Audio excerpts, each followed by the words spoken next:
নরেন্দ্র দামোদর মোদী সে হয়তো ভুলে গেছে যে সে ভারতের প্রধানমন্ত্রী, সে কিন্তু সকলের জন্য, সে শুধু বিজেপি পার্টির ঠেকা নিয়ে বসে থাকেনি, সে কিন্তু এই দেশের প্রধানমন্ত্রী, সে কিন্তু সকলের জন্য। আর আমার মনে হয় বন্ধুরা সে হয়তো ভুলে গেছে যে সে সেকুলার কান্ট্রির প্রধানমন্ত্রী, না হলে এগুলো বন্ধুরা সে কিভাবে করে।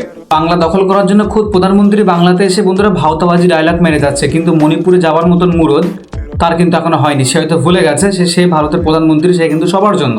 বিকজ বাংলাতে কিন্তু ইলেকশন চলছে, তার সমস্ত সময় কিন্তু এখন বাংলাতেই চলছে, সাইডে কি হচ্ছে তার দেখার কিন্তু সময় নেই। শুধুমাত্র বাংলা দখল করার জন্য হেলিকপ্টার নিয়ে চতুর্দিকে আকাশপথে ঘুরে বেড়াচ্ছে, হেলিকপ্টার থেকে নিচে নেমে বন্ধুরা ব্লগিং ভিডিও শুটিং করছে, আমজনতার সঙ্গে সেলফি নিচ্ছে, কিন্তু মণিপুর, উড়িষ্যা, মধ্যপ্রদেশ এই সম্পর্কে একটা মুখ দিয়ে কথা বলার মতন তার সময় নেই। বিকজ বাংলাতে এখন ইলেকশন চলছে, মমতা দিদিকে হারাতে হবে আর বাংলাকে দখল করতে হবে।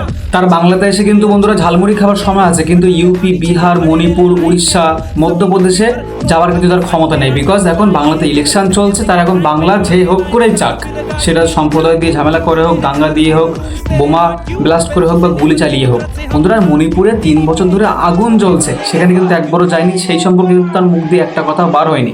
উড়িষ্যাতে দেখো, মধ্যপ্রদেশে দেখো, সাধারণ মানুষদের ঘরবাড়ি বন্ধুরা বুলডোজার দিয়ে পুরো উড়িয়ে দিচ্ছে, সেসব সম্পর্কে কিন্তু তার কোনো মাথা ব্যথা নেই।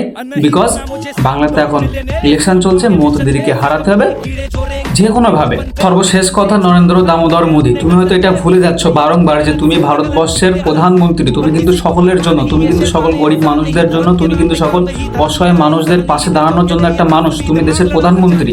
তুমি এইভাবে কিন্তু একটা পার্টিকে নিয়ে এইভাবে তুমি এগিয়ে যেতে পারো না, ঠিক আছে? এটা তুমি কিন্তু বারংবার ভুলে যাচ্ছ। আর আমজনতাকে আর বোকা বানিও না, আমজনতা কিন্তু ওরা বারংবার বোকা হচ্ছে, তারা যে কবে বুঝবে সেটা আল্লাহ বা ভগবান জানে।